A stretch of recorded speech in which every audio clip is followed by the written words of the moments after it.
This is the Night House Disc Golf Podcast, and that was Jeremy's gullet. Yeah. Hi. Yeah, JP just burped into the mic. I sure did. It did. You know what it kind of sounded like? What's that? Like a buzzsaw. I don't know if it sounded like a buzzsaw.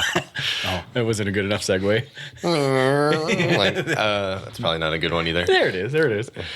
So Discraft dropped the buzzsaw, and we have a plethora of buzzsaws. So I'm sure we're going to get all kinds of colors and probably not shapes. They'll probably all be the same shape, right? Circle. Yeah, I would think so. I would hope so. Yeah. Got these new oblong discs that we're throwing around. Yeah. Just give it a try, a Roby Epic. Yeah. So, yep, we have a bunch of buzzsaws. So we will actually be selling them at $19.99. They'll be on DoorDisc.com or come on into the shop in Green Bay. So start off with that. When are they coming out? We should have them pretty soon, within a couple weeks here. Yeah. So we don't have an official release date yet, but we bought a lot, so we will have them. No, we know they're going to be a good seller. Buzzes are fantastic, and there's nothing else out there that is like this. Right. I think because they have some scorches, I think, that look kind of like this as well, from what I've seen, but I don't think those are like available. I don't know if they're available yet. Because like I forgot what the actual term of it is called. Like, Z. What do they call it? Something Z. Yeah. Yeah, I don't remember. I'll remember one of these days. Right. I'll remember. It's late at night. Sorry. Kind of. Yeah. It's cold. It's cold. It is cold. It's not just cold. It's cold. Yeah, exactly. So I woke up this morning and we were in Appleton, and it was -10. Pretty nasty. Yeah. Pretty nasty. But I did. I mean, this is how much of a man I am. I walked to Dunkin' Donuts outside. Ooh. It was stupid. How far away was it? It was at least 150 yards from the motel. Okay. What was exciting in Appletown? Not Door County.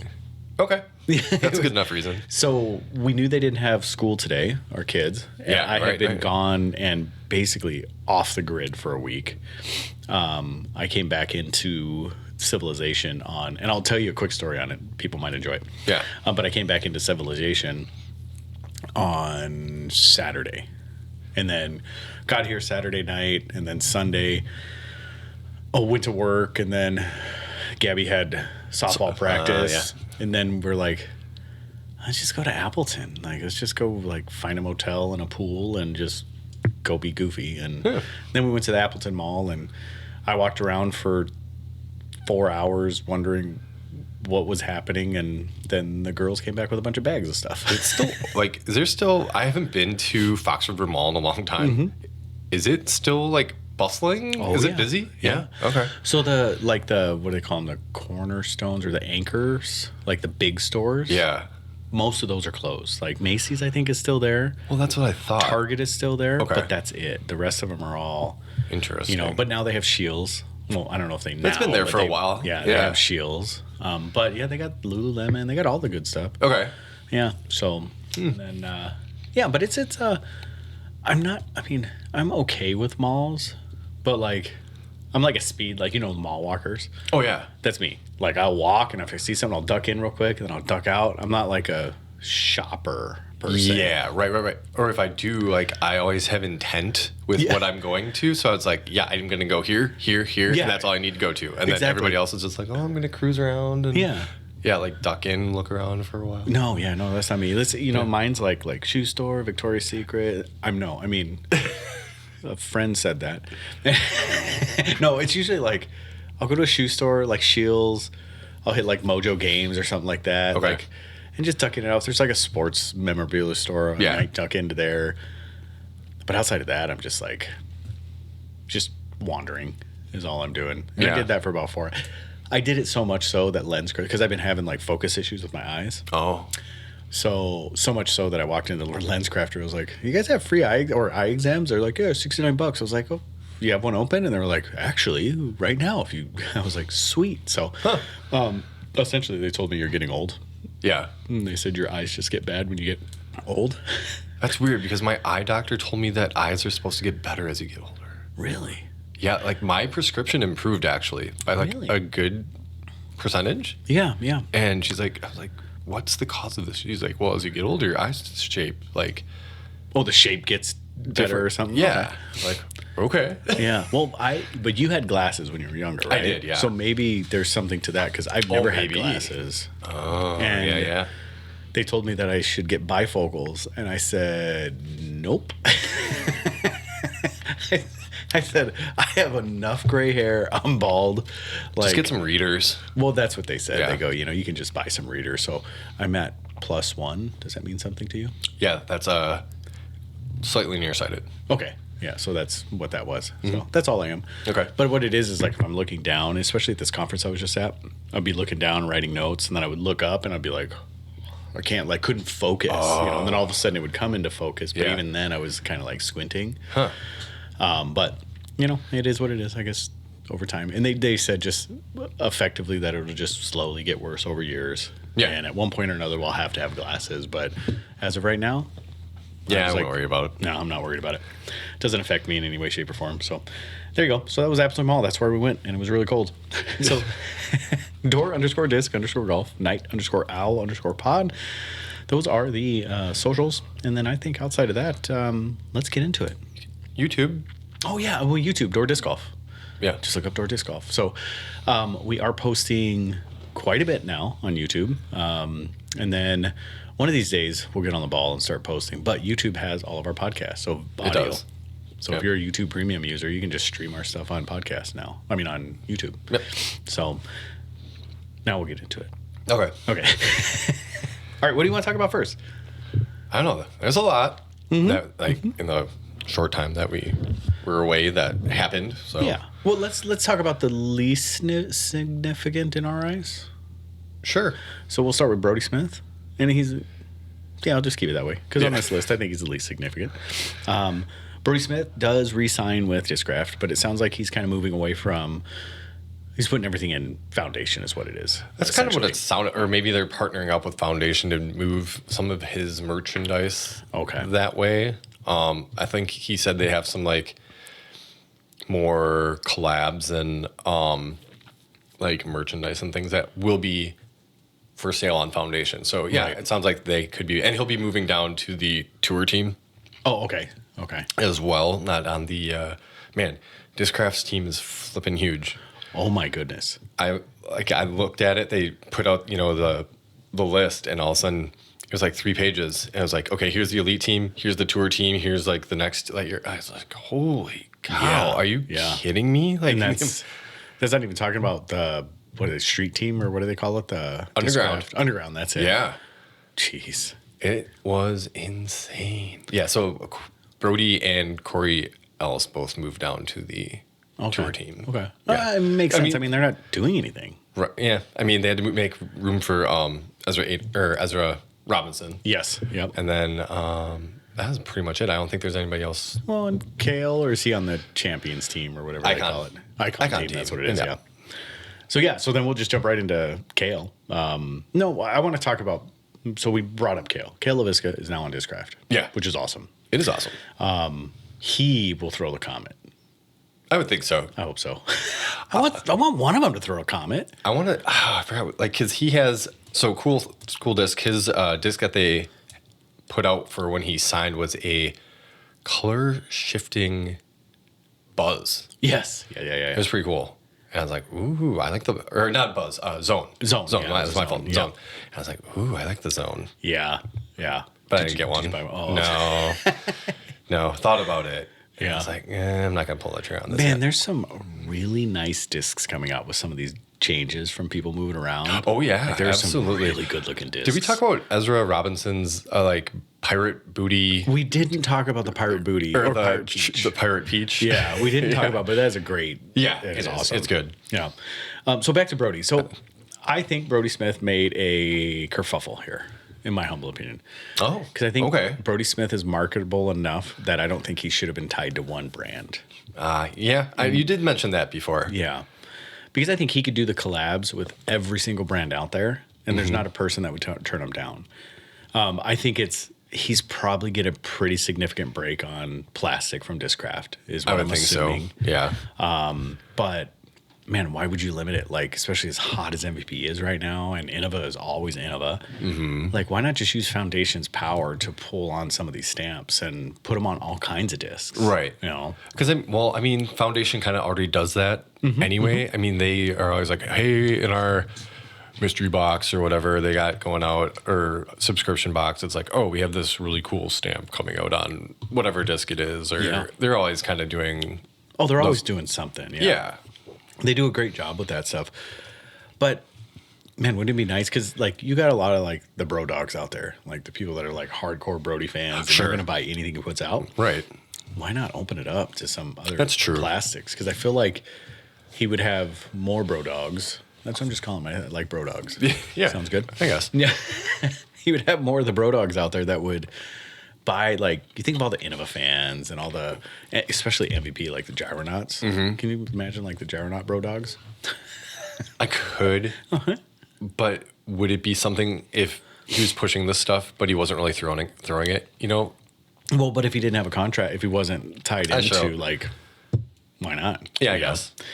But it would just be kind of weird for it being like, hey, go buy my spin or, you know, parachute or some MVP disc, and he doesn't even have it in the bag or throw it or something. You know, like that would just feel kind of awkward. It would. He would have to more push stamps than anything. Like, check this stamp out. Here's what we have it on, you know. I guess. But with Brody, he's familiar and he's not dumb. No. He knows how to make money. He's made money in the past. He knows how to market himself. This is a good move for him, you know. Yeah. Financially, this is probably the best move for him because he waited out. I would trust that he knows the best, but who knows? You know, I mean, who knows? And especially with the I'll keep throwing the air quotes, state of disc golf. Yeah, like probably the best option he had, honestly. You know, to stay sponsored.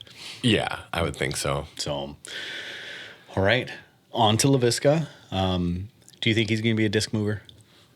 A disc mover. Yeah. Do you think if we brought in 100 buzzes that they'd go out? I think because they're cool discs. Yeah, I think there's the potential of that. He did win his first tournament this weekend. He won the MP40 in the Memorial. Dang. Yeah. So first weekend throwing. Dr. Smooth. Dr. Smooth. Yep. And yeah, I don't know. Like, he's a regional player to us, and I think that's kind of a big deal. You know, he designed the course in Green Bay. Yeah. So yeah, I don't know. Maybe he would.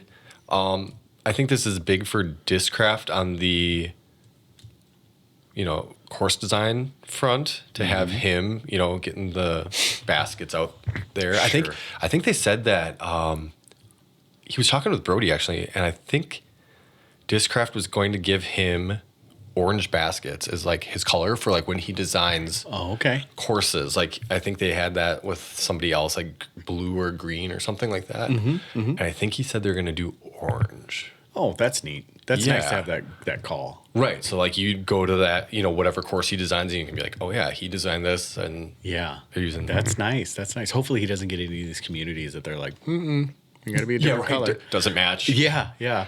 Well, like Ellison Bay was very like particular about the color they wanted for the basket. Are you serious? Yeah. They didn't want any like crazy standout colors. Oh. So, and I think we just ended up ordering black.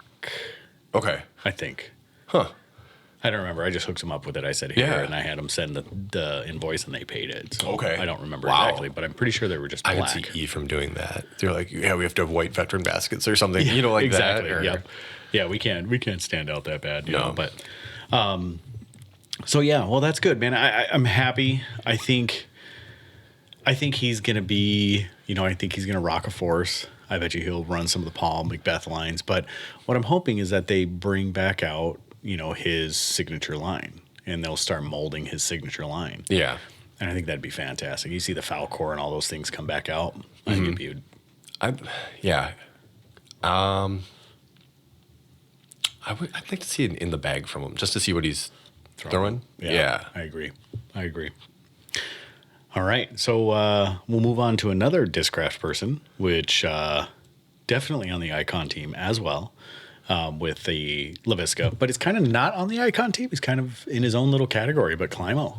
Right. So Climo comes to Discraft, officially-ish. Yeah. But it's the Climo line. Yes. Climo molded by Discraft. So it's kind of his own thing. I mean, he has whole, like, apparel line. He has, I mean, it's a big deal. It is a big deal. That's kind of... It's like a Arnold Palmer or a what's the other one? Tommy. I mean, like Greg Norman or Jack Nichols. Yeah, Jack Nicholas. Yeah, Golden Bear. Yeah, they have like all their full lines of stuff for even golf. Tiger. Tiger's got his like he stepped away from Nike. Now he's got his own line of I didn't know that stuff. Okay. Yeah.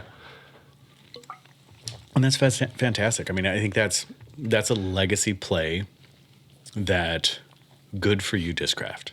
Right. To bring, like, the GOAT, or arguably the GOAT, into the fold and give him a legacy to walk through, instead of just a couple discs that have their name on it. Mm-hmm.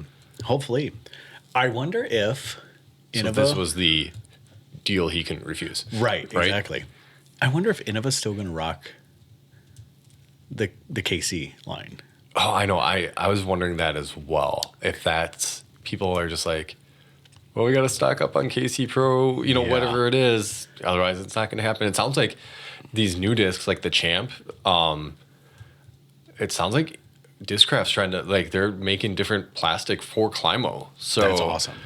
They're trying to get as close to that KC Pro plastic, I'm guessing, as they can. Because Yuli did a review of the discs. I didn't watch it, but he was talking about it because they had an interview with Climo as well. And I think Staggered Stance did too. But yeah, I think I heard that. I think Ken said that they're trying to get a new plastic, and I'm guessing it's going to be as close to the KC Pro as possible. That'd be great. Because I think, the PM line that used to be, well, it's a PM line now, but they had the Mic Pro plastic. Yes, right. And they completely got rid of that. Mm-hmm. And what did they turn it into? Oh, man. But I don't, no, it's not Nexus. No, Nexus was at the same time. Yeah. But nevertheless, they essentially nixed his name off of it. The plastic's still running. I wonder if they're going to do the same thing with KC. But maybe Climo's so far removed that people don't realize that KC is Ken Climo. Maybe. I mean, maybe they'll just keep rocking it. Maybe. You just changed up the name. It's kind of like them taking over the Discmania molds and just renaming them. Right. Yeah. They'll probably do something like that. Just call it like Champ Plastic or something else. Yeah. Yeah. Or like, what if it's like the GOAT plastic? The GOAT plastic. Sexton something or other plastic. Or they'll just I wonder if they rebranded the Sexton hey, Nate, stuff. You like KC Pro, right? Like you want a plastic named after you? Yeah. Like, you think that'd be kind of cool? Do you want it to be like the NS plastic? Yeah. But that's what Nexus is, right? His Firefly. Yeah. I mean, it's essentially Nate's stuff. So, but yeah, so that's awesome. I mean, way to pay homage, way to give the man a appropriate avenue to support his greatness and what he's done for the sport. Yeah. And allow other people to rock that brand. So sounds like Discraft players will be allowed to rock the brand. Yeah. Okay, great. So it'll be kind of a Discmania. Yeah. To Innova, what Discmania used to be to Innova back in the day. Yeah, like, kind of like they can throw DGA as well. Like that kind of situation. So, yeah. It's like the weird, like, trilogy of Discraft. True. Kind of, you know what I'm saying? Like, yeah. Everybody can kind of throw whatever. Can everybody play? Because, they have the Paul Macbeth line, which is essentially his own discs. I mean, they're individual molds to him. But it's still Discraft. Straight Discraft. Yeah. Same thing with But Page this Fears. is just straight Climo. Climo line, yeah. Climo line. No Discraft emblem on it. No nothing. No. That's just awesome. Climo Disc Golf. And so he's got sweatshirts, hats, jerseys, polos, and then the 3 discs. But it sounds like there's going to be a 4th disc. I think it's called the Osprey. Okay. Is what it... one of the discs, I don't remember if it was the Bel Air or the... Skyway, which is the distance driver, referred to it. I'm guessing the Osprey is probably going to be like a T-bird. Okay, like, sure. I'm guessing. I don't know for like sure. a glidey fairway, probably. Yeah, because they have the Champ, which is the putter, which is pretty much an AVR. Yep. The Bel Air, which is like a rock 3 or rock, and then the Skyway, which is close to a Wraith. I think it's like 11.5 minus 1.3. Close enough. Those are good numbers. Those are yeah. That's like in my wheelhouse.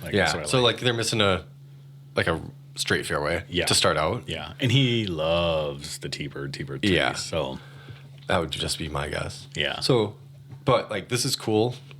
What do you think about people? I don't know. It's kind of weird because like I like that he's getting out. This gives him more exposure. He had the cool like announcement video, like the little mini documentary and everything that came out. You know, that was good. Yeah, it was good. But then you think about it, it's like, well, he's molding these discs after discs he used, right? He hasn't himself officially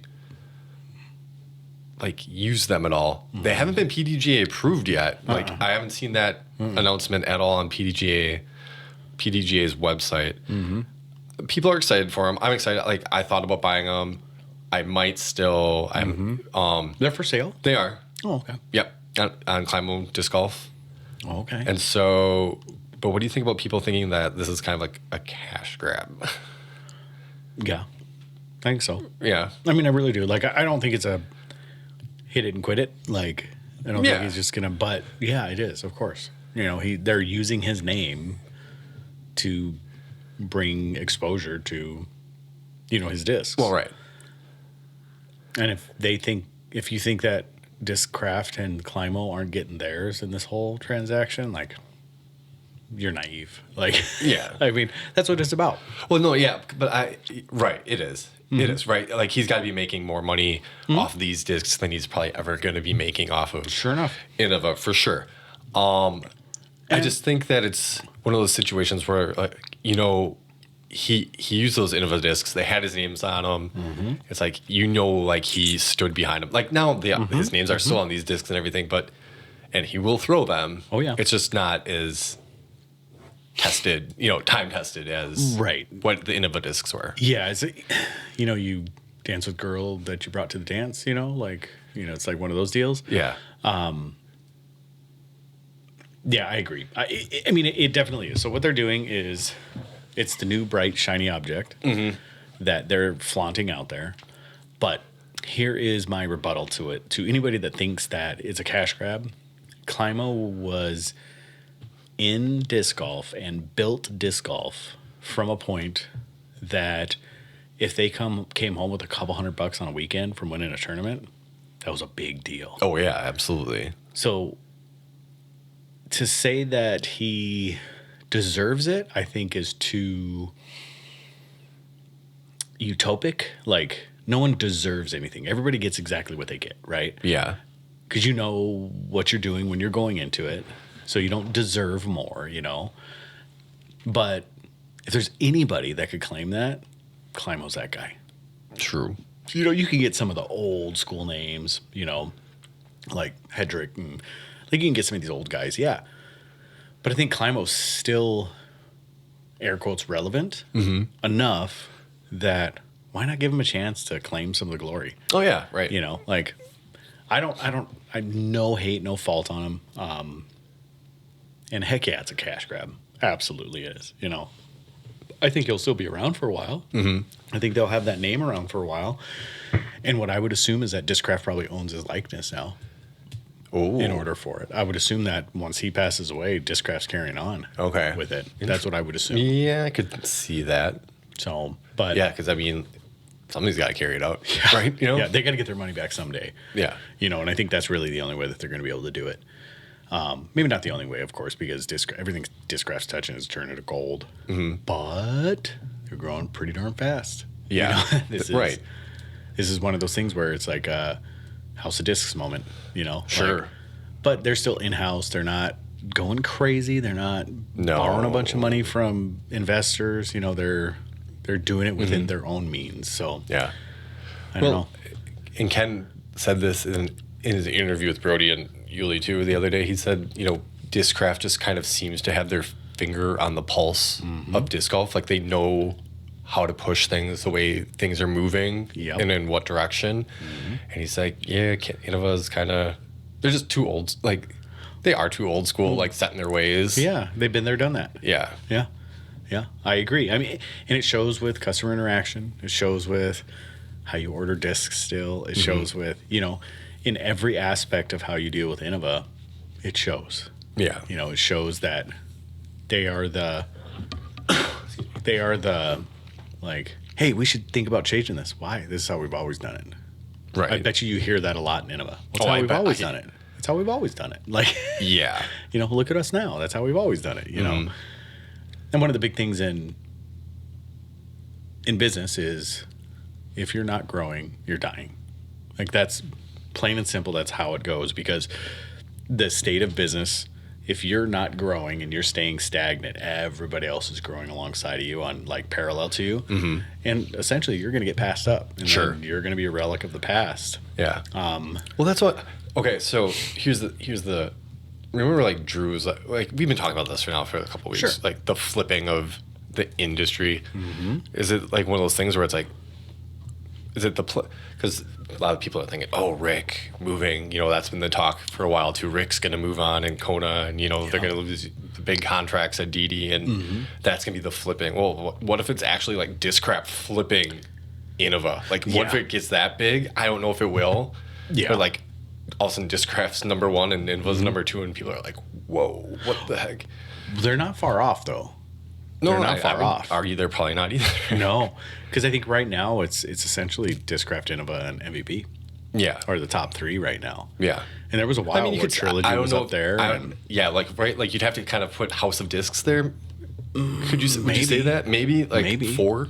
Like if you threw everybody together, like just House of Discs. Yeah, potentially. I mean, I think when we look at numbers of what we sell, now we're no foundation. We don't sell like foundation, but you look at numbers with how we sell, they're pretty far behind those 3. Okay. Yeah. And that's even with us not keeping a huge stock of Innova or MVP for a while. Like we were pretty low on there, but man, they would move still. Okay. So I don't know, but there's flash in the pans too. I mean, we've seen Lone Star come up and go. Yeah. We've seen other brands come up and go. Like Clash was like, oh my goodness, and then it disappeared. Sure. So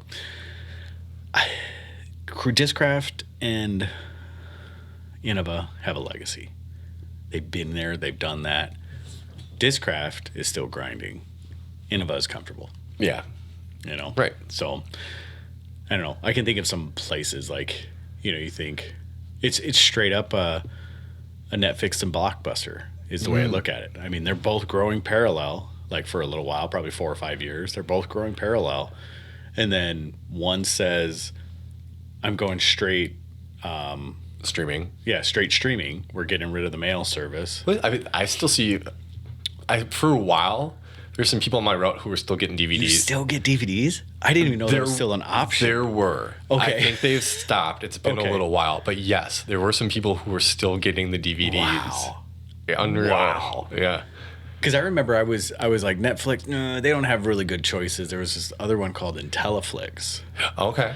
And Intelliflix was fantastic because they had everything, games and everything you could rent. I remember GameFly too. Yeah. You could get game, yeah. Yeah. So then I went Intelliflix, and Intelliflix went out like that. Oh. Then, because, Blockbuster all of a sudden tried to do the whole Netflix route too, where they were doing the DVDs in the mail and stuff rather than just having the stores. Yep. And they both went up that direction. Yeah.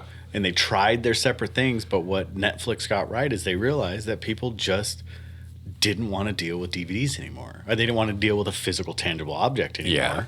And they were like, we're going streaming. And Blockbuster's like, you're crazy. And then they're like, well, we got one store left in the United States, and it's in Alaska. No, I thought it was in Washington. Oh, I thought maybe it is Washington. I think it was Seattle, and then you can rent it out. And they have movies. You can stay the night. Really? And watch movies inside there? Inside there. What a great idea. Yeah, I know that, I think that's what it was. Is it Paramount that technically owns the name of Blockbuster still, or Sony or something like that? Could be. I don't know. Because I remember I watched this documentary where they were having issues actually being able to continue to use the name Blockbuster. Oh. And they had to re-up their license and stuff. So, I hadn't heard that. Yeah, it's interesting. I'm just surprised. It has to be a tourist attraction now. It's definitely not a video store. It has to be more of just some. Yeah, I guess that's what I heard last is that they like you can rent the place out. They have like popcorn, like candy and stuff, and you can stay the night. And they got a bed for you and everything, and it was kind of cool that they stay that way. So, but yeah, so essentially that's what I look at Innova as. Unless they start making some changes, like they're Blockbuster. Sure. And Discraft is Netflix. They both, like I said, came up together, but one's going to go away at one point. And then the other one's like, hey, we're going to get HBO and Max and all these other people and bring them under our umbrella. Yeah, exactly. Like, I'm going to own everything. And maybe they'll go the House of Disc route. But, yeah. But, and I don't think Innova will ever disappear. I don't think Discraft will ever disappear. But, you can just see when you talk about balancing the scales, that's how they're going to tip, I think, is Discraft is going to take over a majority share of disc golf. And Innova's going to kind of lag behind because, I was in Shields today and I saw some Innova, but it was all like DX plastic. A whole bunch of Discraft. Oh, really? A whole bunch of Discraft. Yeah. Interesting. When I was in Shields. So, it'd be interesting to ask Bobby about dealing with Shields and the Discraft stuff. Or just he's like marketing. So like I don't know how much he's marketing, say like he probably has an idea of like what's in the stores and everything, but it's like just curious how big of a section or anything like that is to do with. So from what I understand, the way he explained it to me is each department in Shields, their department managers get to choose what goes in the departments. So it's not like, like the Shields Appleton compared to, I don't know where the next closest Shields is. But they will have different stuff in their departments because Shields doesn't say you have to buy this. Okay. From what I understand. But I'm sure they have a limited supplier range that they can buy from. But I think within that supplier range, they can buy as much or as little as they want, depending on their area. So. Cool. Which is kind of cool. So there you go. Anything else to say about Climo line? No, I'm just looking forward to seeing it expand and seeing what other plastics and discs are made available. Yeah, absolutely. I am excited. And when perhaps they will, it's probably going to be quite a while. Mm-hmm. It'll be exciting to see who the first person is when it gets there, who signs with them. That's what I was going to say. I think the exciting part is to see that this is a new team or a new manufacturer. Who's going to be the first one? Yeah. Who's going to be the first one? I'm more excited to see who's going to be the first one to get like a putter sponsorship and then a driver sponsorship and then bags, like go the golf route because it's heading that way with players. It's heading that way. It could. Yeah. So the only thing that I would say that I have a little bit of criticism about is Discraft and how they're sponsoring players like mad. Their team is ginormous, humongous. Yeah. Gigantomonorous. Well, Innova's got a pretty huge team as well. Like those two definitely have the biggest teams out of anybody. For sure. Except for the Ranger team. Yeah, right. Except for the Ranger team. Yeah. I wonder if that team's still that big. That'd be interesting. Yeah. I wonder if Ben still has access to the group. He might, like 3 years later? I'd have to text and ask. Yeah. So, I don't know. Good for them. Yeah. Good for them. So, you want to go MVP or last 64? Let's go MVP and then hit up last 64. Okay. Yeah. So, MVP picks up what I would consider an icon. Yeah, right? I would too. Yeah. So Jeremy Coling goes to MVP. I think that's a good sign. I think that's a good sign for them. Like a good signing for them. Oh yeah, I do too. Yeah. A lot of people, a bit weird. Like maybe the fit's a bit doesn't fit quite right, but it is a good signing. Yeah. Oh, absolutely. Absolutely. What do you think the fit? Why do you think the fit is not good?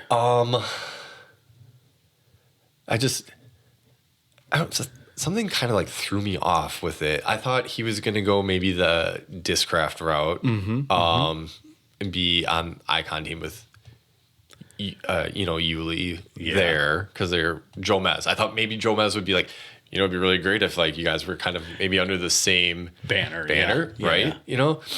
I just think it's gonna be great for MVP because that'll give them more exposure. Practice round on Jomez themselves, and then I think that we already saw it. Simon going down. Simon released a video, goes down to North Carolina, plays with Conrad, plays with Jerm. They give him his hat, and they play a couple rounds. Why did they not play with Johansson? I don't know, because he's not on MVP.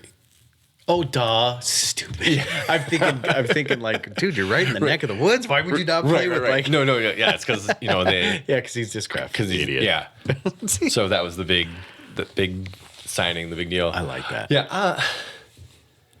I don't, it just feels kind of... It just feels off. Like, you're just so used to...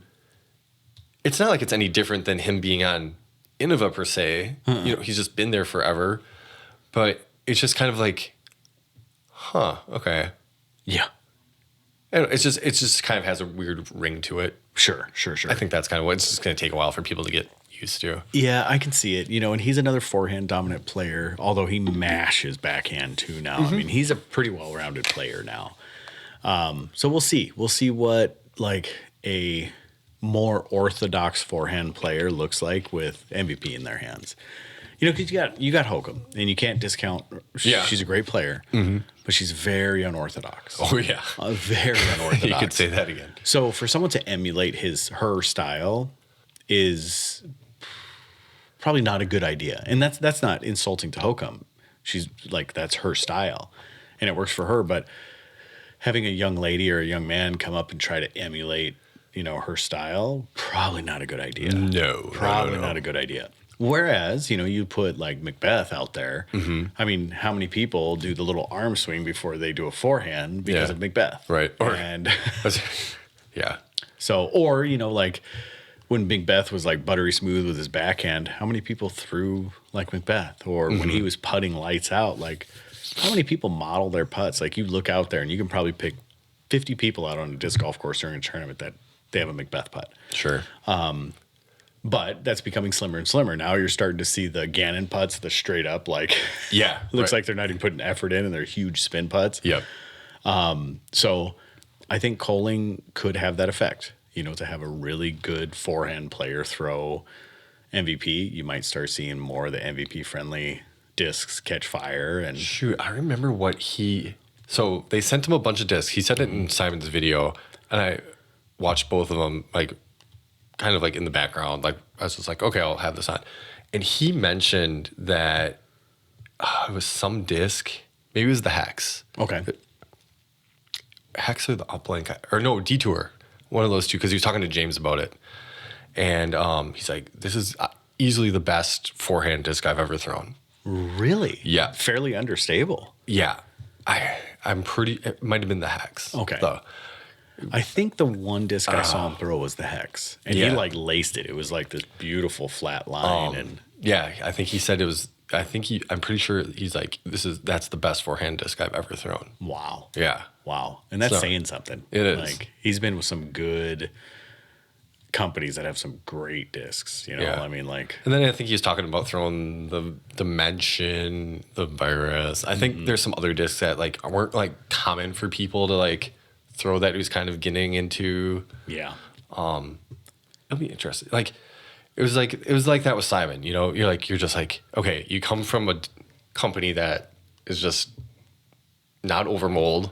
Right. And then you're going to a new company that's got this line of discs. I mean, they're streamlined, but you're throwing primarily MVP. He's going to have the Tempo, which is going to be his signature disc they just announced today. Or, in the... Yeah, it was. Yeah, it was today. It was today. I mean, they put a teaser out with it. Beautiful discs too. Yeah, with stamps on them. Oh. Yeah, and it's gonna be glow like. Yeah, glow and a shimmer. Like yeah, flake. Yeah, it's cool. Yeah.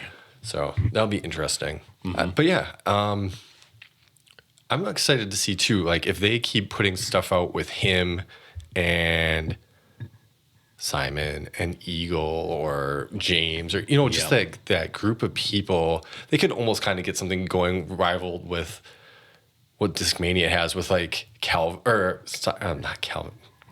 and like those guys. Just have the MVP guys go out and doing those kinds of things. But I think it's a good pickup for MVP. His personality is his most valuable asset. Yeah. Because he's not a necessarily known as a player, And I think he said too, he might step back and maybe play more Masters. Oh, okay. A little bit, along with, doing the Jomez thing and play some Pro Tour events here and there. Sure. Yeah, I think I think it'd be smart. Because if he gets some wins under his belt and he's like out there playing with LaVisca and Schultz and, you get all these guys out there, man, I think it's only going to be a good thing. Yeah. I think it's only going to be a good thing for him. And then he can really focus on broadcasting, and his personality, because he is a great color personality. Shoot, Matt Yeda said something to me the other day that was really quite... Here's what he said. MVP, realizing personalities sell discs in the current market, not performance. Yep. I was like, yeah, that is, Yeah. that's pretty true. They do have some, pretty good personalities there that probably help them sell discs. Yeah, they do. I think that's going a long way now, too. A lot of companies are focusing more on what players... even away from social media, having people you like on your team or that people like in general more than just being out there on social media and branding stuff goes a long way. A long way. Yeah. It is a big difference in having, so I would say there's probably 3 types of players out there. There's the players that get sponsored that never will ever give back the amount of money that the team gives to them, right? That the manufacturer gives to them. Right. And those are just kind of, you're hoping to grab a couple local players that'll start buying your discs. It's like they're local pros, essentially. Sure. They might tour, but you're going to pick 4 or 5, fans of buddies of theirs and that's where your marketing comes from with them. They're just getting a logo on the back in a tournament. There's the personalities like, Simon and Eagle and, well, not even Eagle. I think Eagle's more of a performance guy. But, there's Simon and Coling and, on and on. You can keep going. Yuli is one of those, I think. Sure. And then there's the players. And that's like Macbeth, and Eagle. And Gannon probably is one of those guys, too. I don't know if we would really catch him as a personality guy. He's getting that way, though. I think so. I think Rick is more performance than personality now too. Yep. Even though you do see him kind of opening up a bit more, I still think he's more performance. For sure. Yeah. For sure. Yeah. And then you look at someone like Kona, and I bash Kona a lot, but you look at someone like Kona. Kona is a personality person. She was brought on for her following and and she was a good player, but she's not a performance sponsor. What do you think Kristen is? I think she has a little bit of both. Yeah. I think she came on as a performance player, and I think she's morphed into a personality player. Okay. Because she's kind of that... I find it hard for her just recently because a lot of the personality stuff, in her social media, is the corporate, yada, yada, here's my stuff I have to push. Yep. You do see the occasional, okay, I'm on vacation, but it's not everybody's able to take these vacations that you're going on. Not everybody's able to do all these experiences that you are. No. And I don't think she takes it for granted for one bit. No. But it's not coming off as the common person can enjoy the same stuff you are. No, for sure. And they can't. Right. Yeah. Because they haven't done what she's done either. True. So boo-hoo, Right. Yeah. So I know. I'm going to be uncouth here, but she's a very attractive woman. She plays a sport very well, and she has just an amazing personality. When you see her with the interviews and things like that, she's very, but she has this mystique about her. Is that the right word? I don't know why that hit me the wrong way for some reason when I said it. But she has this mysterious side of her that she doesn't allow you into her personal life, too much. And I guess. So I think all of that, and, in marketing, good looking people win. True. It's sad. That's why I'm not popular. I don't have that. Damn it. What do we got to do? I know. I hear people like old dudes. Let's just put that out there. Yet. What's that? People like old dudes. People like old dudes. That's let's what I say. There, yeah. People let's normalize being old and They always say silver fox, right? Yeah, Right? Yeah. People like Yeah. I know. See, my beard, like, that screams silver fox, you know? So I'll cry a little bit tonight. Yeah. I'll get over it. Yep. Tears in a bucket. Yep. But, you know, that's so for me, that's what it is. You know, and you can send the hate mail to JP and he'll read it. I won't. But it's just simply that is life. I mean, good looking people win. Yep. And it's not just based on their looks, but she's a really good player who's also pretty good looking. Yeah. And she has this mysterious side to her. And now she's married and people are going to want her more because they can't have her. And she models sports balls for Nike. And she models sports balls for Nike. I mean, you think that doesn't add up? It adds up. Yeah. You know, I'm not going to sugarcoat it. Like, that's life. It is. So, but yeah, but what would you classify her now as? I still think she's mainly performance. I think so too. Driven.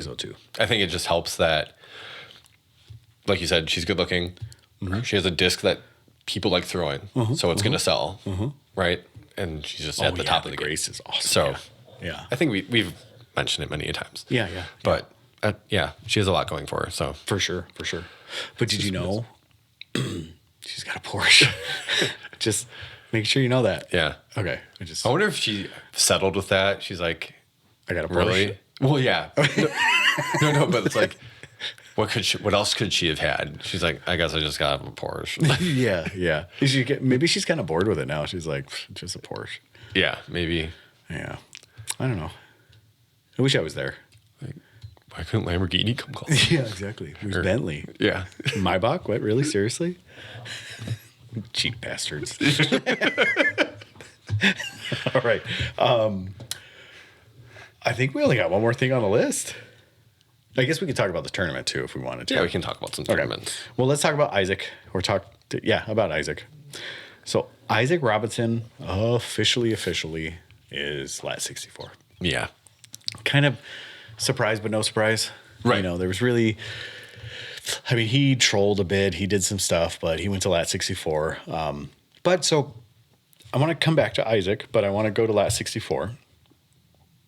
Something's happening. I mean, DD's signing, lat 64 signing. So maybe all this hubbaloo or... I know, because like DD signed Parker. They re-signed Raven Klein. Mm-hmm. And there's somebody else I think that they signed, but I can't think of it. So and Ricky's still there, and the start of the season has come. He's teased that, you know, there's the tease there that... Did you see the picture with the Discraft disc sitting in the background? Yeah.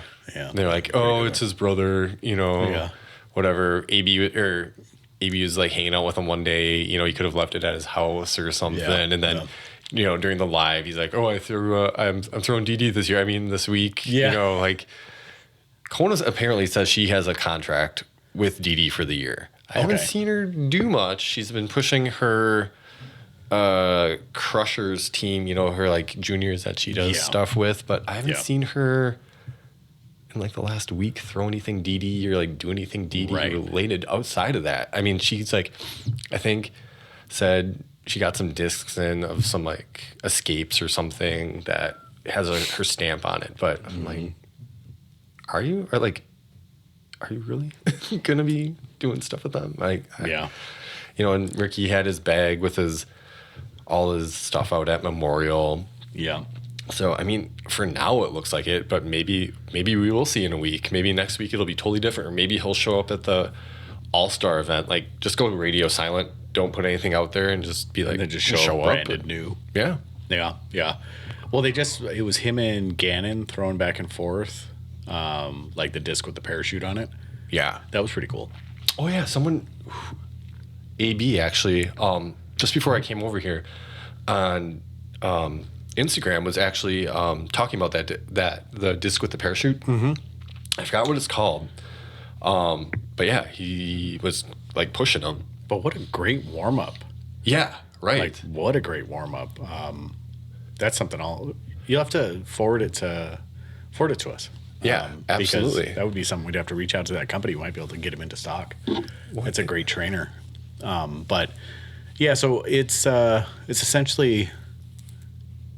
What was It's called the Heiser Line Warm-Up Practice Tool. Heiser Line had the banded discs too. I have one of their sets downstairs where they had the ISO bands on them, and you could like wrap around a pole and like do workouts with them. I thought pretty sure. Oh, really? I thought that was Pro Pool. That was Pro Pool. You're right. Yeah, and I'm wondering what happened to that. But this is kind of like this is interesting because it like allows you to have like a full rip on it. I mean, it's only going to go about 50, 60 feet with that parachute, but I mean, great. I mean, if Gannon and Ricky are throwing as hard as they can with them, it's like they were playing guts with it. I know. Dude, that would be scary to stand in front of it like that. Right? What if that thing breaks? Oh my God. Dude, that would hurt so bad. Could you imagine like the knot of the parachute or whatever just came unraveled and you just get drilled with a disc? Dude, that's like heart attack inducing. Like you get slammed in the chest with one of those things. Oh yeah. Man, that'll make your heart skip a beat. Ugh, if it doesn't break a rib or something. So, so let's get back to Isaac Brown. Isaac Brown sitting, I think, good pull, like 2 times, sitting at lat 64. I don't see it as being a bad choice for them. I don't follow Isaac on anything, so I'm not sure what is he a performance guy or a color guy? I think it seems like he's more performance. Okay. But he does hang out with, Babcock and Alden but it did sound like he and his wife will be traveling separately from them. This year. Okay. When they did the announcement video because he went to Sweden. And they had like the whole like toured the factory, hung out with Jonathan, like they did a bunch of stuff there. And I think I saw an interview somewhere that it sounded like that he and his wife are going to be out on the road themselves. And I mean, they'll probably be with them, but they're not like staying at like hotels and things with them. So I mean, that makes sense. The thing that with Isaac is, I'm downplaying his success a little bit. Sure. But he's kind of got 2 wins. Right. You know what I mean? Like, yes. And those are his wins. Yeah, he has more wins than that. Yes, I know what you're saying. Like, and I'm not downplaying his wins because it's Worlds. Yeah. But what else has he really significantly done? Besides stay with Prodigy, which was, I'm sure, really hard to do. He deserves credit for that. Yeah. By the way, did you hear the Shoestrick interview on Tour Life? Yeah. I have to say that I am pleasantly surprised with how out of touch Shoestrick is with the state of disc golf. I thought he had some good stuff to say, but I really thought, especially with sponsorship and what he needs to do to make the company relevant, he was way off the mark. He's just talking about the same stuff they've been doing for the last however long. Yeah. Like, really? I get. No, I'm not putting name on the back of someone's shirt. Like, I'll go to the locals and, that's the way we'll make their money. I know. What? Yeah, I know. I just. And then they go, not that these are bad signings, but they did just sign Deanne and AJ Carey. But they But it's not like they were doing anything no, crazy. They're not needle movers. No. Right. Some people think that they have yet, because during the tour down under, Luke Humphreys mentioned that they had a pretty good signing. So some people think that maybe it could be Joel Freeman or Emerson. Neither of those guys do anything for me. I know. I mean, I don't mind either of those guys. I don't have a heart on either way for. That's a weird way to say that. You're right. It is. I hope nobody does. Yeah, exactly. Okay. You know how when you say something and you're like, no, come back. Yeah. That's exactly what it is. But I don't have I'm going to say it again. I don't have a heart on either way for those guys. I don't dislike them or like them. No. But I just, they're not difference makers. True. I think they have fans. I think they'll sell some discs, but what are you going to do for Prodigy? Yeah, I know. Because a player cannot make a brand. They're essentially in the same boat they're still in with those players. Yeah. That they were before. Yeah. They just don't have a world champion. Well, that's it. Yeah, I mean, that's it.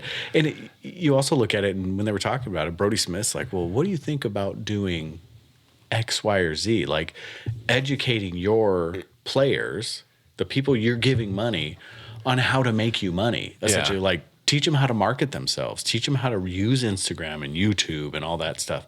Like give them coaching. And he's like, that's not a bad idea. I'm like, what? Like you are the CEO of one of the largest disc golf companies. Well, was at one point. Yeah. And you were like, that is a great idea. Oh no. Yeah. All right, JP, start saving your money, man. They're going to be cheap pretty soon. I don't know if it's going to be worth it. No, not after. No, if that is breaking news to them. Oh, man. It's sad. You know, I feel bad because I do a bit of business coaching. And if they hear me, they're going to be like, dude, is that how they talk about me? But, you know, I guess it is what it is. I mean, I think sometimes people that grow up in industry kind of feel like they know what to do because they've been in it. Right. And it's very hard to sit back and be like, I need help. So when people like Will Schustrick come into the role of CEO, probably very deservedly. Mm-hmm. I mean, I don't take the merit-based reception of the CEO out of what he did. But now it's the time to humble yourself and figure out what needs to be done, not doing the same thing that has pushed two CEOs out. Well, okay, so let's say they get Joel Freeman. Right. Uh-huh. Joel has a YouTube channel. Sure. That he kind of puts stuff out here and there. I don't think it's over 10,000. No, I don't think so either. I like Deanne, Carey, and AJ put stuff out maybe every once in a while out on like Instagram or something. I don't know how big of a following they have, but they're not getting people that are like marketing themselves terribly well. No. You need somebody that is already in that realm. Yeah. That's pretty big. Yeah. Well, and how do you combat the negative publicity? So when you have the flashing on discs, how do you combat that? You need a marketing team, and part of that marketing team are your players. Yeah. You need guys out there being like, oh, yeah, it's going to get solved. Like, it's no big deal, or like, hey, in the meantime, or on and on and on, right. You know? Not just an army of people being like, oh, my goodness, I'm missing fingers. Yeah. And then they have nothing to say about it. Oh, my God. Maria Oliva the other day had this big gash on her hand from throwing something.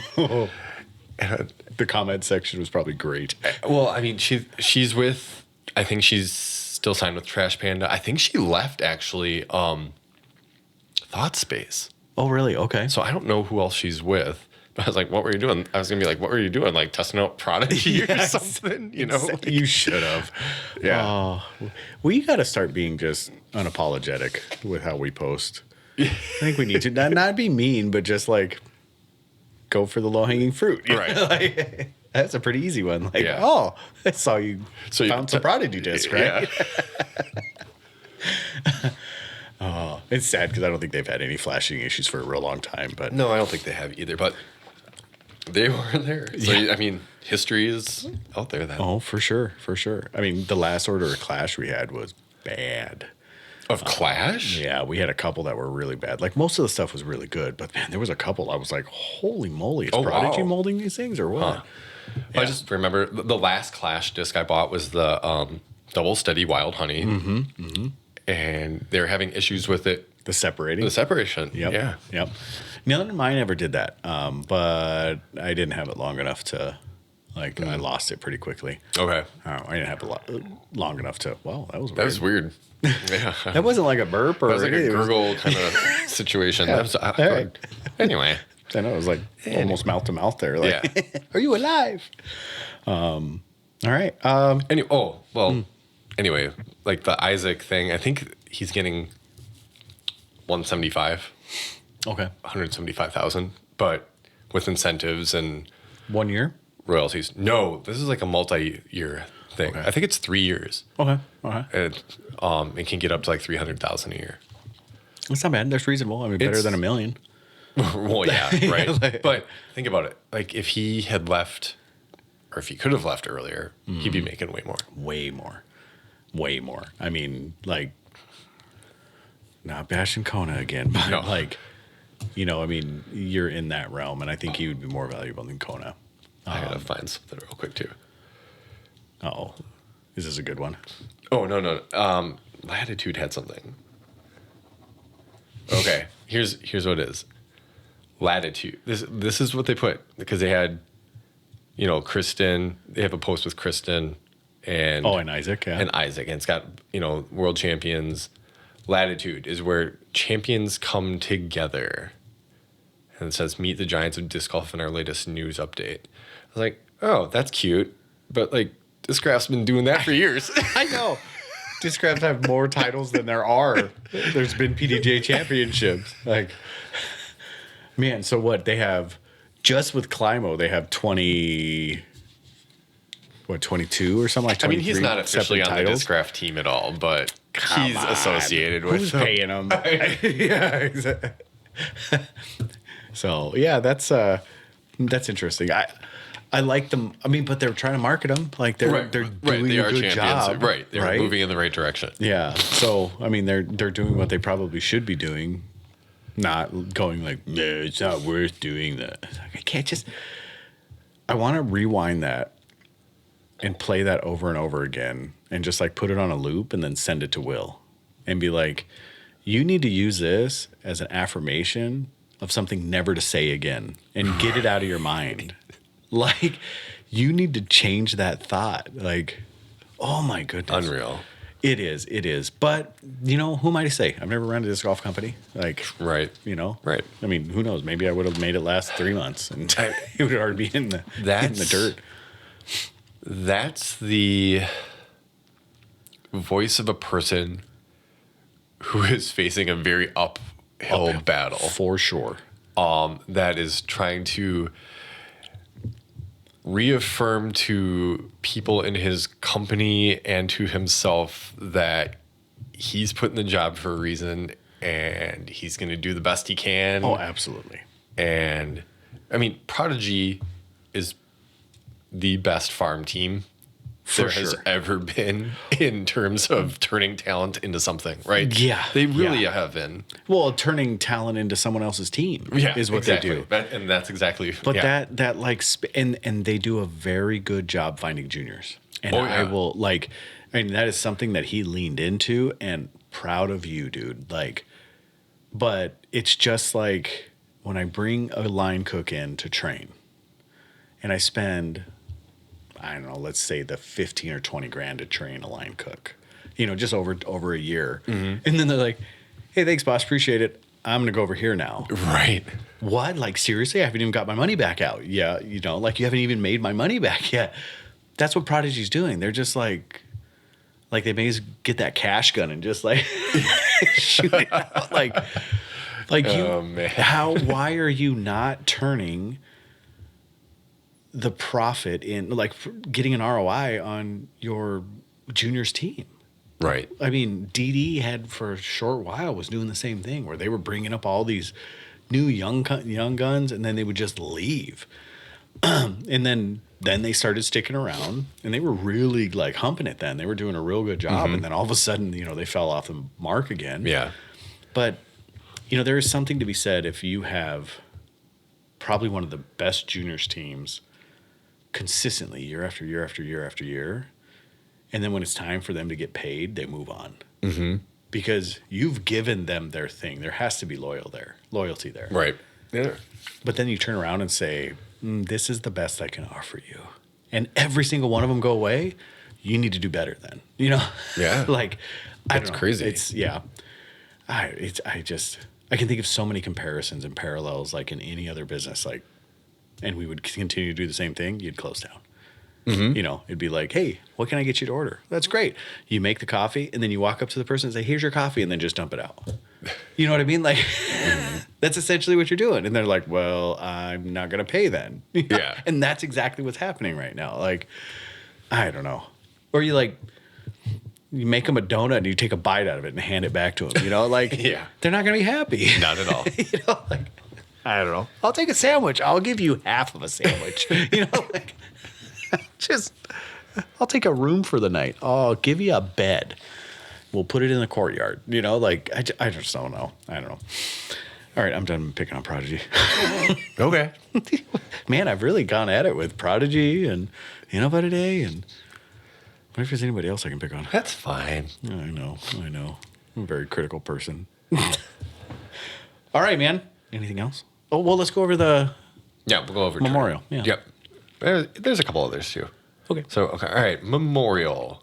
Gannon Burr ends up coming from behind by, I believe it was 4 strokes. He was down. I watched a couple rounds. Okay. Terry Miller had the coverage. Yeah, he always does. And then Parker Welk was doing some of the commentating with them as well. So, yeah. Gannon came back. AB was in the lead. And he ended up coming back from 4 strokes. I have to actually watch the final round. And then tied for... It's been AB and Hamas the last 3 or 4 years, hasn't it? Gannon's a 3-time. Oh, Gannon is? Okay. Yeah. But no, what's the other tournament that was always before? Shelly Sharp. Yeah. Yeah. And I thought Terry went out there to do that as well. He usually does. But Shelly Sharp falls later this year. Oh, okay. Yeah. Well, it always is later because it's like... Is it? No, because the Memorial is usually Vegas time, which is February. Yeah. I was going to say Memorial is usually before or after. Yeah, after it was always Vegas, yeah. It was always in, March? Yeah, it was always March, first part of March. Yeah. So maybe they put the Shelly Sharp there then. Maybe they did. They flopped them. Maybe. And then tied for second was Ezra Adderhold and AB Eagle in 4th. Ooh. Ricky in 5th. Parker Walk 6th. Nate Newton 7th. Noah Meinsma, followed by Jake Brown and Ryan Jewell. And then actually after, I think it was round 1, Ricky's brother was actually in the top 10, Zach Wysocki. Does he look like Ricky? No, he's got darker hair, a little longer hair. I saw a picture of him the other day. He's tall and lanky, though? He's a little tall, yeah. Okay. Yeah. Okay.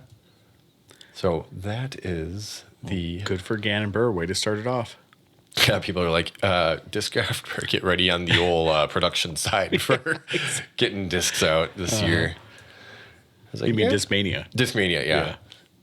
Either way. I mean, hey, Discraft too. Yeah, Discraft too. You never know. Especially after all the buzzsaws that were ordered.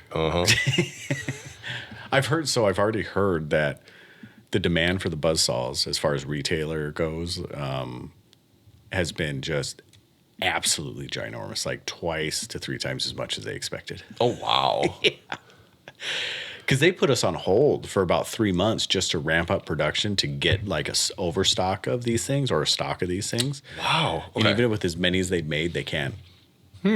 But they put an unlimited amount of order. Like you can order as many as you wanted. So wow. Yeah. And then, so there's that. And then the tour down under is going on at the... Oh, God, I'm going to butcher this. Topo? Topo Classic? You have to enunciate like that. Tapu. No, it's long. I think that's what it is. In New Zealand. Like an umlaut. Yeah, just a straight over the top. Aiden Scott. Oh, I forgot to mention Jen Allen, I think. Yeah, well, Memorial. I'll go back to the Memorial. FPO winner. That would be important. My bad. There's FPO. Doesn't surprise me, though. She's still cranking it out there. Yeah, Jen Allen beat out won by 15 strokes. Jeez. Yeah. I think she found her putt, huh? Yeah, that was pretty decent. She beat out Natalie Ortiz, Violet Main, Ashley Phelps, Sarah Richardson, Hannah Stefanovic, and Chandler Ray. Those were the top 7s. So nobody of note really to... Don't recognize too many, yeah. Okay. But yeah, I mean, that's crazy. Good 15 strokes. Jeez. And then I mentioned before that Cale had won. He beat Pete Ulibarri by 12 strokes for MP40.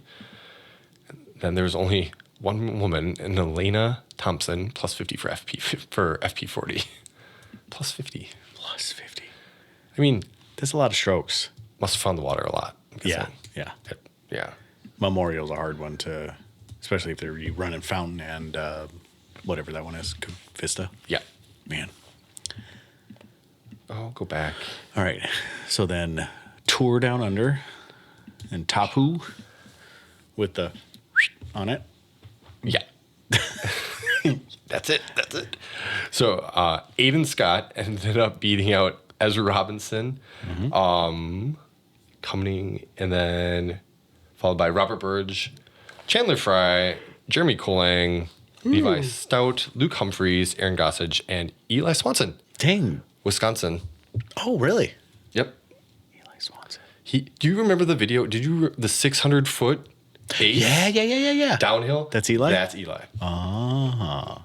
I forgot what team I forgot who he's sponsored by. But yeah, he's down there. Cool.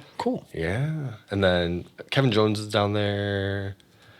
Nate Perkins. So, I mean, there's a good amount of people that are committing to this. Ezra Robinson was, like I said, there's some top pros. Holland just is on her way down there, I guess. That have kind of committed to doing this tour, which is kind of cool. And the Tour Down Under, that's Australia, I'm assuming. Australia and New Zealand, yeah. Okay, cool. Yeah. Cool. And then FPO. Cool, mate. Emily Weatherman wins. She beat Sophia Donake, Taylor Kochek Discte, Juliana Corver. Nailed it.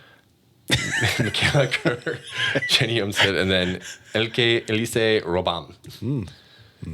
What? I nailed Juliana Corver. Yeah, that one was hard. You nailed it. I was just waiting for a good one, and then like, yep, there it is. Nailed it. Yeah. And Sophia had won the, what was it called? Egg Monster? That was the tour before. Oh, okay. On the tour down under, and I forgot who won the other. Oh, Robert Burge, I think, won the other. The other one. Okay. Other one that was the first stop in the tour down under. Egg Monster. Nice. EGM1STR. Egg Monster. Egg Monster. Not like egg monster. No, it was one word. It was Egg Monster. Egg Monster. Egg Monster, maybe. I don't know. Yeah. I'm not from down there, man. I mean, I come from the land shrimp on the Barbie. Yeah. All right. And then there's one more tournament I'm just going to take a look at real quick, and that was the Savannah Open. That was the first tour, first B tour, and tournament for Isaac Robinson this year. And he ended up also coming from behind. He was behind Grady Shue at one point. Okay.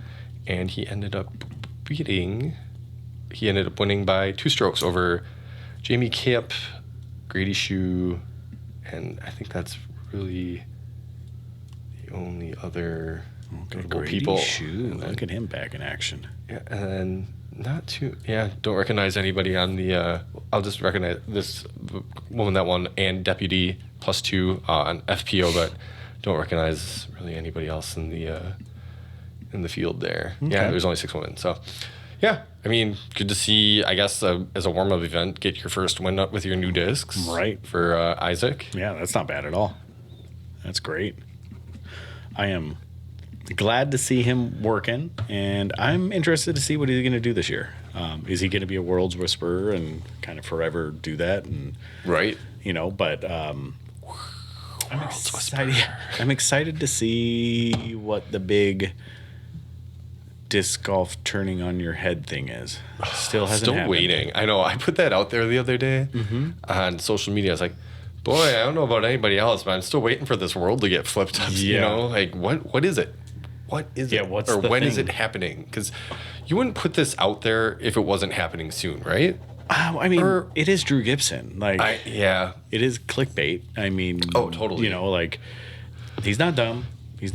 But in the same regard, he's in the know. Like, so what is the big disc golf world is going to be flipped on its head?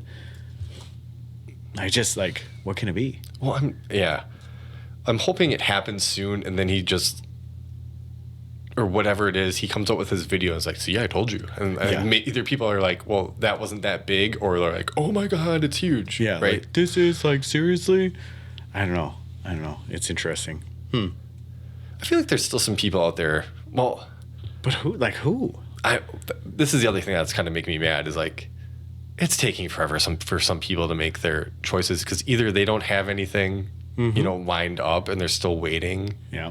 Or I don't know. It's just it's almost dragging on too long. It's almost the end of January. Yeah. I was gonna say February, but it feels like who honestly like whoever's left out there, who cares? Am I mean to say that? Like I don't know. Is Paul V. Beth gonna leave? I'd care about that. Is Simon Lizotte gonna leave? I'd care about that. Mm-hmm. Ricky's the only one that at this point Ricky's the only one that's, and he's not even a question mark. He's just an imposed question mark because people want to see him go somewhere. Well, I'd actually like to hear more people who aren't going to be touring. Oh, sure, I would too. If there's big names that are like I just can't do it this year, I'd be like, whoa, okay, that's tour, that's turning things around. Yeah, I'd love to hear more people saying that they couldn't, more than some of these fringe middle tier people being like, oh yeah, I just signed with so and so. Yeah. Wonder why Legacy didn't make a big signing this year. It's weird. I'm just curious. I'm trying to think of the brands out there that have been around for a while, but they're just so stagnant. Right. Like you got Gateway, you got Legacy. Millennium, like Heimberg does some decent stuff with Millennium. Oh, Lisa Fakis just re-signed with. She just signed with Millennium. Okay. So she's, in an adjacent who she used to be with. That's decent. But yeah, I don't know. Like I'm just trying to think of all these like little offshoots and brands that Heidi used Lane to quit Clash. What's that? Heidi Lane, she quit Clash. Okay. So, but what's she doing here? Right. Yeah. Like what's yeah. Well, I'm best to look to him, I guess. But yeah, you're right. I would like to see some more of the who's not gonna tour and who's not gonna get re-signed. Because like Haley King, right? She's still out there. Is she? You're right. Is she gonna be like, hey, I'm just gonna be a full-time streamer, or is she actually gonna tour? Like, we don't know. Good question. Because that's a hard switch for her because she's, she has the ability to be very good. Mm-hmm. She needs the appropriate team to do so. And maybe that's it. Maybe she's kind of a liability to sign, I don't know. Because it seems like she needs, and this is assumption. Right. So quit freaking out. Because right. But like you've seen her win big tournaments. Huge tournaments. Yeah. So she got hot like the beginning of 22. Like she was hot, and then it's like someone rained on her parade, and that was it. She won USWDGC, right? Mm-hmm. Yeah. Mm-hmm. Yeah. That was huge. Yeah. So yeah, I think there is probably a little bit of liability there. And Paige Shue, it was awesome to see her come back, and then she's still with Discraft. Still with Discraft. Yeah. I saw her posting her new photos and then getting crazy with the gym and doing stuff like that. She is so tiny. Yeah. Like I've seen her in person, but I just like every time I see her next to like Grady or like take a picture, I'm like, you are so tiny. She is so small. And it's funny because she has such big hair. Well, I don't know if she still does or not. Like, I feel like it used to be bigger. Yeah. And you're like, and then you see her and you're like, you are so small. Like, my 14-year-old's like 3 times your size. So, all right. Finish on a story? Yeah.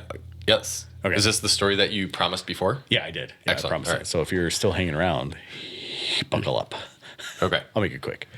So I was down in Dallas for a week. Yeah. On Wednesday, I was asked to surrender everything that I own, as far as like my phone, my cash, my wallet, my watch, everything. Is this another Fight Club? This is very much another Fight Club. Oh, yeah. All right. It was really cool. So, all right. And so I go, what could go wrong? Sure. Oh, boy. So put it all in my bag. They locked it in the back of a van. I was put in a van. I was blindfolded. And then I was drove somewhere. Okay. And dropped off. Did it take a long time for you to get from this one place to... Oh, yeah. Oh, really? Oh, yeah. Okay. Oh, yeah. Like... Fall asleep, take a nap? 45 minutes. Oh, wow. To get to this place. And... I'd be out. If I was blindfolded, I'd just be like, well, good night. It would have been pretty close. I'm leaving out details because this is kind of a... First rule of Fight Club is... Yeah, right. Yeah. So it's kind of one of those things. Yep. So I'm leaving out details. But essentially, I got dropped... about 34 miles away from where I was supposed to be the next morning at 8 a.m. And this is about 3 p.m. when I got dropped off. Oh, wow. So, yeah. So it was based on, if you don't like God, close your ears. It was based on a biblical thing of Jesus saying, hey, do disciples 2 by 2, go out and, disciple the world, but do it 2 by 2. Don't take anything, not your tunic, leave everything behind, you'll be provided for. So that's what it was based on. So it was what would be, I guess, considered a faith walk. Okay. So we get dropped off, and we get dropped off at the Fort Worth stockyard. And they say, all right, we'll see you guys at 8 a.m. in the morning. Here's your paper. This is what you need to do. Here's the address you need to be at. If there's an emergency, call this number. But if it's not life or death, don't call this number. How are you supposed to call them if you don't have any? I mean, there's people around. Oh, sure. Okay. Yeah, we just have to ask, And if I'm sure we're dying, we can be like, hey, call this number. Yeah. But so we get those, and me and my buddy start walking. Yeah. So it was a really cool experience. Got to do a lot of kind of helping the homeless on the way, doing things like that. And just a really, really neat experience. And then I slept with my head on a curb stop in a parking lot. Oh, my God. Straight on the asphalt. Really? It got down to 28 degrees. No. It was freezing. It was so freaking cold. And we're from Wisconsin. Pretty hardy dudes. Holy cow. And the guy that I was with was from Texas. Yeah. He's a hardy dude, but not cold hardy. Yeah. So slept about an hour and a half or 2 hours. But I'll tell you what, after walking and moving around so much, and it was about 2:45 in the morning when we laid down. Don't know exactly what time it was because we don't have watches, but it was ish that time. When I put my head on that curb stop, it may as well have been a sleep number. It was freaking awesome. It was so comfortable. I laid down and my shoulder kind of nestled right up against the shoulder curb stop. And so long story short, I was homeless for a night and I survived. We made it to the 8 a.m., 34 miles away. We made it to the spot. There were 67 of us, and we all got dropped in different locations. The closest person was at 31 miles away. The furthest away was 43 miles away. Every single one of us made it back. No cell phone, no credit cards, no money, no nothing. Okay, but you had a list of stuff to do? Well, the list of stuff to do was to, spread the kingdom best we can. So help people the best we can. Okay. And then there was also collect money. Yeah. Which was really funny because 67 of us, not a single one of us came back with a dime. Because what we did is if we got money, because we collected about $60-ish. We were a little over $60 that people gave us. Uh-huh. I never once asked for money. Neither of us ever asked for money. We collected about $60-something, and someone wanted to give us an iPad. We had a couple things. Yeah. Really? Yeah. Well, so amazing. This girl has nothing. She has her dog and a thing, and she had an iPad. And she was like, I have a phone. Well, everybody has a phone now, but I have a phone, but you guys don't have anything to communicate with or use maps or anything. So we were like, no. And she's like, why don't you take my iPad? And she's like, as long as you have Wi-Fi, you can use the iPad to figure out where you're going. And we were like, we both kind of looked at each other and we're like, no, you keep that. Sell it or do something, get some money. But yeah, dude, how cool is that? The people with the least are the ones that are willing to give the most, So that was really cool. It was a great experience. I leave it with, it is something that I am amazingly thankful that we did. I don't ever have to do it again. Yeah. Like, I don't ever want to sleep on the streets again. Well, you know? I'm like, hey, why don't we just like hustle it up and like get there in a couple hours? Yeah. Well, so that is the one regret that I have is we did get there pretty quickly. Now, not as quick as some guys. Okay. Like, over time, stories go, like people have gotten helicopter rides. People have done helicopter rides. Okay. Helicopter rides. Like, no money. We have nothing. Yeah. And these are just people volunteering these things. Like, there were some guys I had taken out to like a $400 dinner, and then these guys got like 2 separate motel rooms, and the people came back and picked them up and took them to where they needed to be, like that type of stuff. Like, ended up getting charity, which is really cool. But partner and I decided that like we're doing it like raw. Like, we're not going to accept any big help. Not accept, but we weren't going to go into the areas that would allow us to have that type of big help. Like, we're going straight to where the homeless are. So we ended up doing that, and you know, I was never scared, but there was definitely situations where I'm looking around going, why am I here? You know, it was one of those moments. Okay. But never once did I feel threatened, you know. But had a really, really, really like profound experience. And I've never street preached. I've never done any of that stuff before, like ever, one iota. It was really cool. It was fun. It was like the meaningful conversations I had, and just how much I saw just people being recognized, like how much that helped them. I'm not trying to push food down their throat. Wasn't trying to give them money. I was just there to listen and talk and make connections to them because we didn't have anything to give them. Yeah.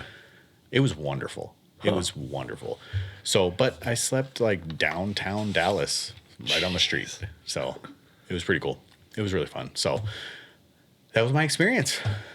So I have something thought-provoking to say. Okay. If you've never put yourself in a situation where you are completely out of place, do so.